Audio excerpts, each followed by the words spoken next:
Motor वाहन विभाग RTO कर्मचारी संघटना महाराष्ट्र राज्य यांच्या वतीने 16 जून 2024 पासून सुरू करण्यात आलेला बेमुदत संप 7व्या दिवशीही कायम आहे।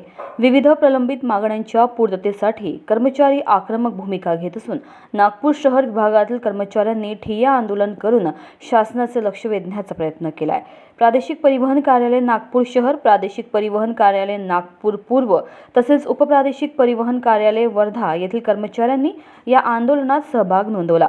आंदोलनादरम्यान कर्मचाऱ्यांनी आपल्या मागण्या तातडीने मान्य करण्याची मागणी केली।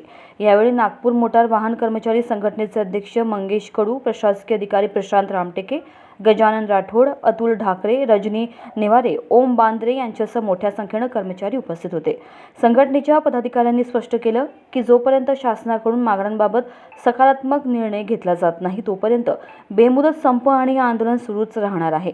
महाराष्ट्रातील मोटर वाहन विभागातील कर्मचाऱ्यांच्या प्रलंबित मागण्यांवर शासन कोणती भूमिका घेते याकडे सर्वांचे लक्ष लागले आहे। दरम्यान नागपूर शहर विभागातील कर्मचाऱ्यांचा बेमुदत संप आणि ठिय्या आंदोलन पुढील काळात आणखी तीव्र होण्याची शक्यता व्यक्त केली जात आहे। India news TV 24 Mangalkar, Nagpur.